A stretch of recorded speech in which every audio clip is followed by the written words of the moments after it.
Finally guys मैले चाहिँ IPO भरेरै 1 वर्षदेखि कन्टिन्यू मैले मेरो बुवा मम्मी हजुरबा हजुरआमा दाइ भाइ बहिनी सबै 5-7 जनाको चाहिँ सबैको आइपिओ भरेर मैले चाहिँ बाइक किनेको छु। तपाईहरुले पनि यसै गरी सेकेन्डरी मार्केटमा खुलेको लघु वित्त जस्ता विभिन्न कम्पनीहरुले खोलेका आइपिओहरु भरेर मैले यसै गरी बाइक किन्न सक्नुहुन्छ।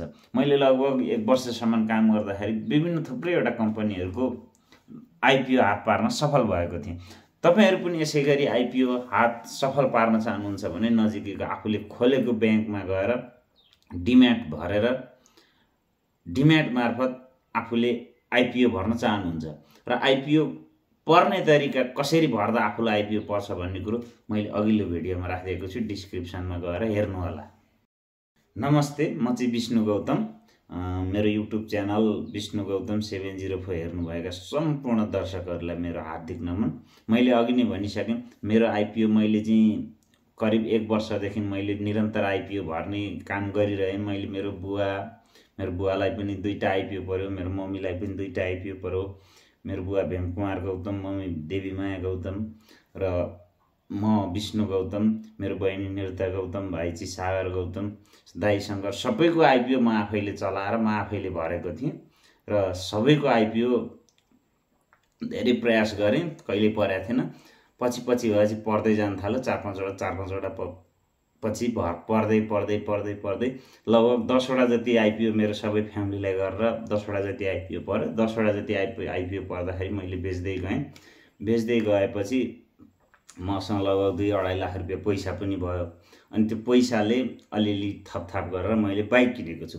तपाईहरु पनि यसै गरी मैले जसै गरी आइपिओ पारेरै बाइक किन्न चाहनुहुन्छ भनेदेखि नजिकैको ब्याङ्कमा गएर आफ्नो डिम्याट खाता खोल्न सक्नुहुन्छ। डिम्याट खाता खोलेर सबै परिवारको खोलेर र भर्दै जानु होला, नपरे पनि फेरि भर्दै जानु होला। फेरि प्रयास नै सबैभन्दा ठुलो कुरो हो र यसको एक्जाम्पल सबैभन्दा ठुलो मै हुँ र तपाईहरु पनि यसै गरी सङ्घर्ष गर्दै गएर आइपिओ पारेरै बाइक किन्न सक्नुहुन्छ।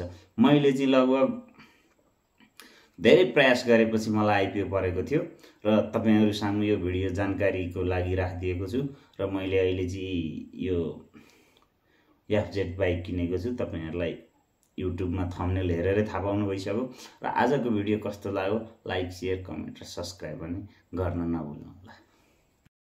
नमस्ते, म चाहिँ विष्णु गौतम। मेरो युट्युब च्यानल विष्णु गौतम 704 हेर्नुभएका सम्पूर्ण दर्शकहरूलाई मेरो हार्दिक नमन। मैले अघि नै भनिसकेँ, मेरो आइपिओ मैले चाहिँ करिब 1 वर्षदेखि मैले निरन्तर आइपिओ भर्ने काम गरिरहेँ। मैले मेरो बुवालाई पनि 2टा आइपिओ पर्यो, मेरो मम्मीलाई पनि 2टा आइपिओ पर्यो। मेरो बुवा भेमकुमार गौतम, मम्मी देवीमाया गौतम र म विष्णु गौतम, मेरो बहिनी निरुता गौतम, भाइ चाहिँ सागर गौतम, दाइ शंकर, सबैको आइपिओ म आफैले चलाएर म आफैले भरेको थिएँ र सबैको आइपिओ धेरै प्रयास गरेँ, कहिले परेको थिएन।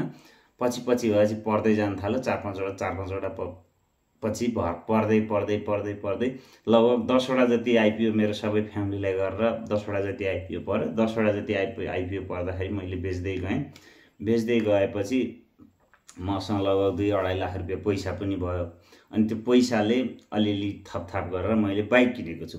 तपाईहरु पनि यसै गरी मैले जसै गरी आइपिओ पारेरै बाइक किन्न चाहनुहुन्छ भनेदेखि नजिकैको ब्याङ्कमा गएर आफ्नो डिम्याट खाता खोल्न सक्नुहुन्छ। डिम्याट खाता खोलेर सबै परिवारको खोलेर र भर्दै जानु होला, नपरे पनि फेरि भर्दै जानु होला। फेरि प्रयास नै सबैभन्दा ठुलो कुरो हो र यसको एक्जाम्पल सबैभन्दा ठुलो मै हुँ र तपाईहरु पनि यसै गरी सङ्घर्ष गर्दै गएर आइपिओ पारेरै बाइक किन्न सक्नुहुन्छ।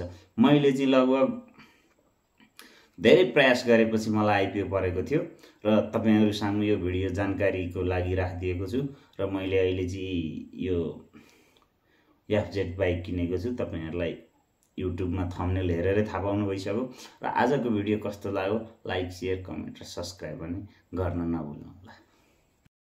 Okay, thanks for watching my video. Thank you so much.